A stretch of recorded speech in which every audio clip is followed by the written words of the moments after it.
Small and medium enterprises, SMEs, are the backbone of the Malaysian economy, accounting for about 97% of total businesses in Malaysia, and that's about 1.5 million SMEs. Now, among the challenges faced by them are the high cost of raw materials and labour constraints. In a bid to support the recovery, the government, through the 2023 budget, is extending a helping hand. Now, how can SMEs make use of the financial assistance contained in that national annual budget? And what kind of spillover effects will it have on the economy? I'm Azaria Tagaya, and this is Money Matters.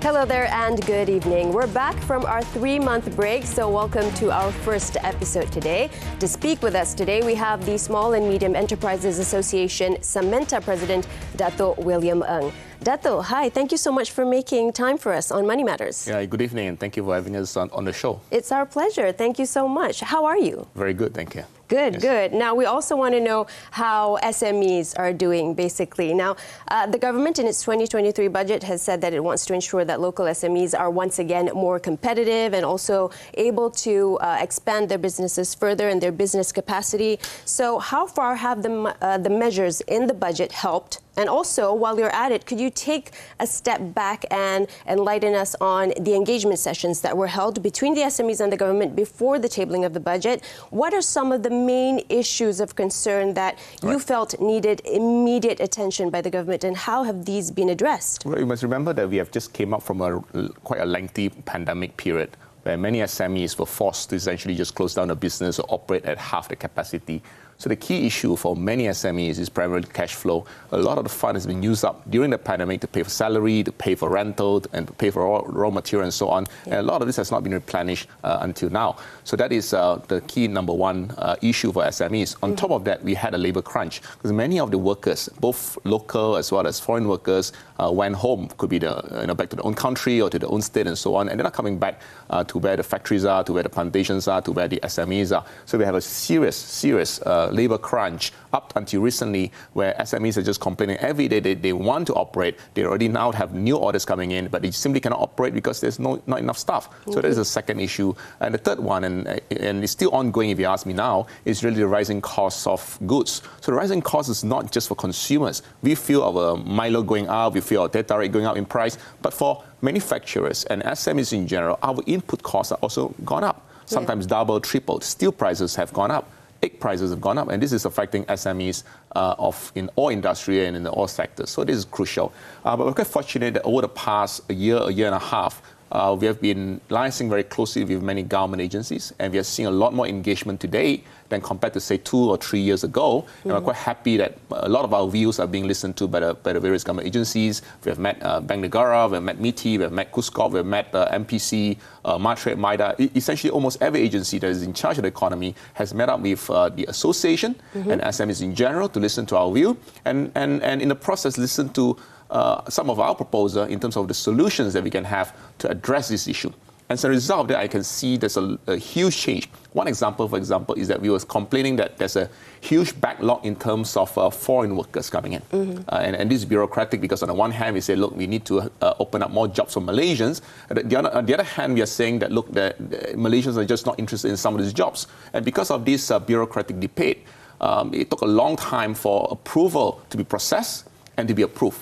Yeah. And we're quite fortunate that, if you remember, just 2 months ago, Prime Minister has announced that, look, all permit or approval for foreign workers must be approved, provided that the SME or the business meet the criteria within 72 hours. And we're already seeing on the ground right now, on the shop floor right now, the workers coming back, and it helped in smoothing our operations again. Indeed. Wonderful. Right. Now, one of the things you mentioned just now, just off the bat, is cash flow. Now, cash flow is undoubtedly has been an issue for SMEs for quite some time now. But when we talk about cash flow being a problem now, SMEs now are getting back on their feet, and many SMEs are looking to expand their businesses and also also expand the capacity of their businesses, but they may face problems when they're looking for, in terms of getting loans from financial institutions. But in the 2023 budget, 10 billion ringgit is provided by Bank Negara for this group. So the question is, how can SMEs really make use of this financial assistance, especially when we're not just talking about reducing the financial burden, but also increasing their capacities, developing their businesses further? I think there are two parts to your question. The first part is really the issue of SMEs getting access to financing. Yeah. And this is an ongoing issue even before the pandemic. Yeah, on the one hand, we get banks telling us, look, we just want to get more SMEs to take up this money that we have ready for them. On the other hand, we have SMEs coming to us and say, look, we have tried and the banks are not lending to us. I think one of the key challenges is not the availability of the fund, but really the access or distribution of those funds. We are still, and many banks are still, adopting pre-pandemic measures in terms of checking for credit, in terms of checking for the suitability of the loan recipient. But for basically post-pandemic condition, for example, if you have to go to a bank and ask for a loan, a lot of time the bank will say, look, we need to look at your repayment track record, regardless of how well your business is doing, regardless of how well your business was doing in the past. Yeah. And the truth is many SMEs during the pandemic may have fallen down in terms of their repayment schedule. They may have missed one or two, and that doesn't look good. And that's why we are facing this huge issue that SMEs want to do business again, want to get more loan, and unable to get it from the bank. So that is one issue. But now that the government has given us this 10 billion allocation, I'm hopeful that SMEs will quickly take up some of this allocation in terms of the soft loan that is being provided, and do as much as they can to improve their operations. Many SMEs have held back their improvement, their renovation, their new machine equipment purchase and so on during the pandemic. I think it is time now to do that, take up the soft loan that the government is giving, and then make use of it to expand your business. And more importantly, I think one of the reasons that we see businesses and SMEs collapsing during the pandemic is not so much because of cash flow issue, not so much because of the on-off PKP and whatever not you call it, but it's really because SMEs historically and traditionally has very low operating margin. So when an unusual situation like the pandemic happened, this low margin were not able to support their cash flow. As a result, they have no choice but to close down their business. And that low cash flow or low margin situation is primarily because of low productivity among the SMEs. For example, we know for the fact that SMEs' productivity in terms of labor productivity is 30% lower than larger companies. We need to narrow that gap. So that means that whatever fund that we are receiving, we need to find a way, how do we automate our business, how do we improve our operations, and essentially just to make our business more productive in a sense. I see. And also under the 2023 budget, there's a guarantee of up to 20 billion ringgit in SME loans by SJPP, Syarikat Jaminan Pembiayaan Perniagaan. So under this, key sectors such as high technology, manufacturing, agriculture are provided with government guarantee of up to 90%. So looking at the guarantee for these key sectors, can we expect this move to promote the high quality development of such businesses, do you think? Yeah, absolutely. I think we are stuck in a little bit of a conundrum right now.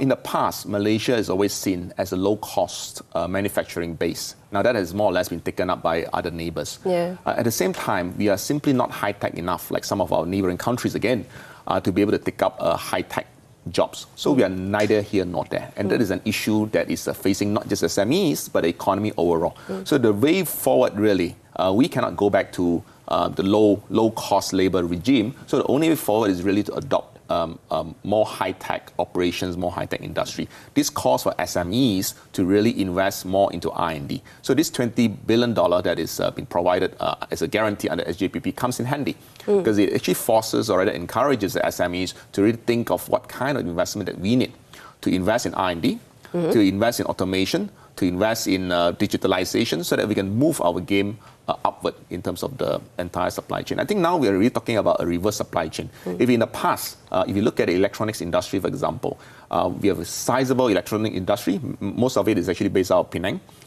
Billions of dollars in value every year, among the largest of all our sectors. And yet, if you really delve deeper, a lot of work that we do is essentially just assembly. So we take on parts and pieces from other countries and we assemble them, and then we ship it out to the destination country wherever the electronics components are needed. Now, there's already been a movement over the past 5 years of large multinationals coming to Malaysia and saying, look, can you do, say, IC design? Can you do a bit more high-tech work. Yeah. And then this work are then approved at the HQ level, and then is manufactured in Malaysia again. So this is a reverse supply chain that we're seeing, and we're happy, and we hope that it will continue, and we hope that this emphasis that the government is placing on high-tech, on R&D, will work well. Yeah, wonderful. Now, Datuk, we have lots more to talk to you about, but it's time for us to go for a short breather. When we come back, we want to talk about the role of SMEs and its impact on the workforce in Malaysia. That and more when Money Matters returns. Don't go anywhere.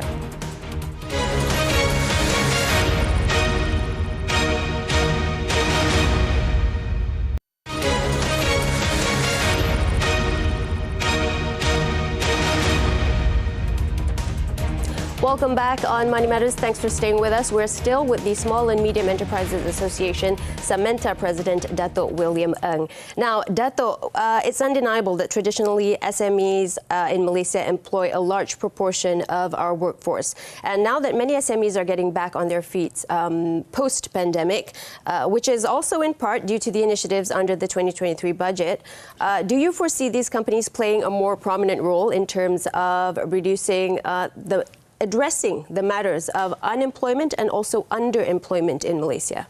Yep, absolutely. I think to be exact, SMEs employ 1 out of every 2 Malaysians who are working. There's a sizable number, if you ask me. And because of the nature of SMEs, we tend to be very labor intensive. So we're in the sectors like retail, in food and beverage, where essentially you hire a large number of people. In manufacturing, and we're talking about labor intensive sort of manufacturing, again, we employ a lot of people. So as we continue to support the SMEs, it would also mean that we continue to support the employability and employment of Malaysian. And that's very crucial, because a lot of policymakers are telling us that if you have to support the SMEs, it doesn't exactly move the needle as much as putting in money into larger investors and larger corporations. But we look at the spillover effect in terms of employment is huge. No other sector of the economy does as much as SMEs in terms of employing Malaysian. I think that alone is strong reason for the government to continue supporting SME in a sense. On the issue of underemployment and unemployment, is really a structural issue. It is not just affecting SMEs, not just affecting Malaysia in general, but countries all over the world. Simply because the economy has changed. People now prefer to work from home. The gig economy has taken over as a mainstream economy now everywhere in the world. Even the young ones or younger Malaysians are saying that no, they no longer want to be working full-time. They want to be doing freelance. They want to be a TikToker. They want to be an influencer and so on. So the economy has changed. So this means that we must also look at quickly what can we do as an economy, what can we do as a country to really address this issue, the future of work. Where will Malaysia be in 20 years' time? And I think that is something that the government really need to address moving forward. Yeah, okay. Now, we also want to touch a little bit on the tax reduction for MSMEs. Now, the MSMEs rate on taxable income for the first 150,000 ringgit will be reduced from 17% to 15%. So it seems that the 2023 budget has addressed the need for an increase in the threshold for tax reduction. And this was also a request from the industry, if I'm not mistaken. So how helpful is this reduction to the SMEs? And also, what are the spillover effects on the economy that we can see? Yeah. If you remember, back in November 2022, there was a budget that was announced that didn't happen because then we had the election. And in the budget, the government has set aside a threshold of 100,000 ringgit in taxable income in order for the SME to have a savings of 2%. So we went to the Ministry of Finance and we met the minister and deputy minister and we say, look, we absolutely need as much help as we can right now to support the SMEs out of the pandemic. In fact, we have asked for 500,000 threshold for that 2% reduction.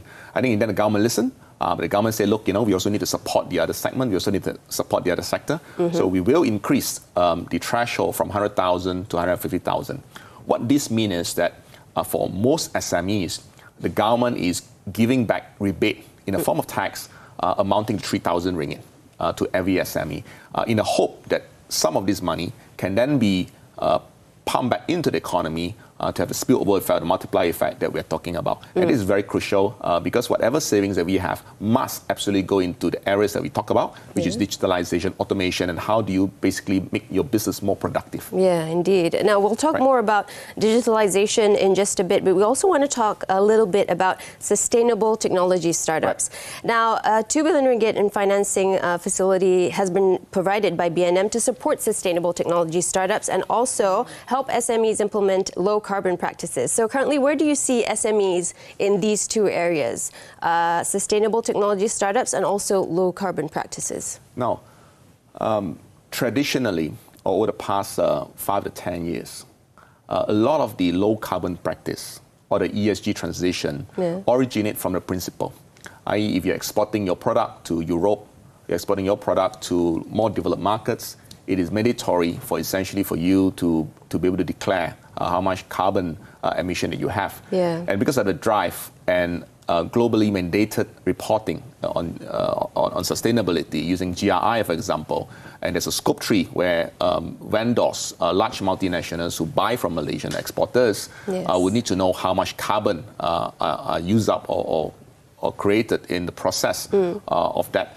And so because of that, many SMEs, or some SMEs, actually adopted that low carbon transition. But it's not enough. It should not be just market driven. We're also looking at how, and this is a report that Bain actually came out with, the consulting firm, that by 2030, the Southeast Asia low carbon economy alone will be worth $2 trillion.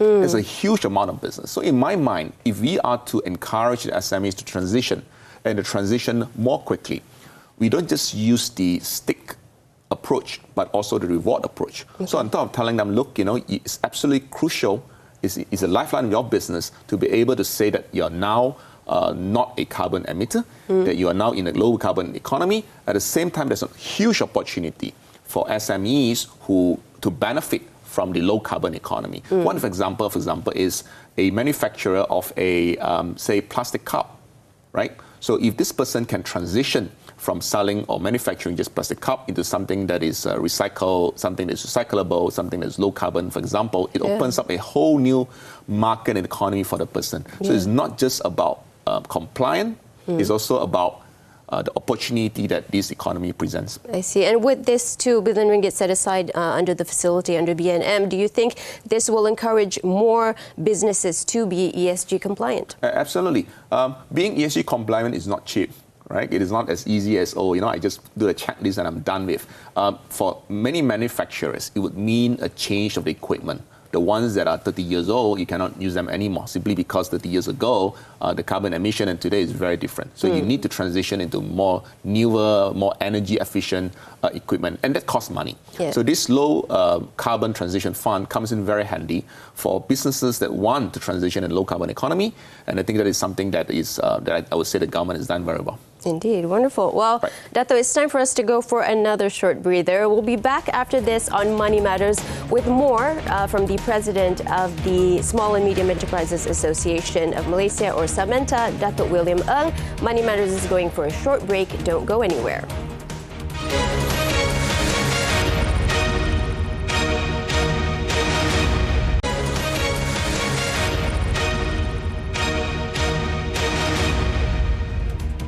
Thank you for staying with us on Money Matters. We are still with the Small and Medium Enterprises Association President, or SAMENTA, Datuk William Ng.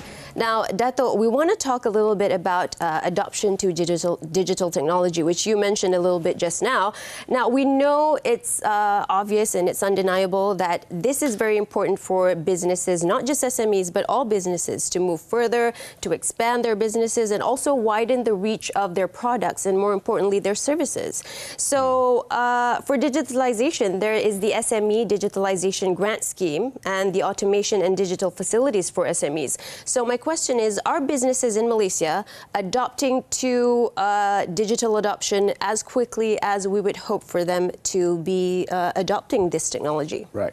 I think digitalization is not important just for market access and growing a market, but it is also all the way to changing the mindset, the productivity of your people, improving your processes and getting it consistent, and so on and so forth.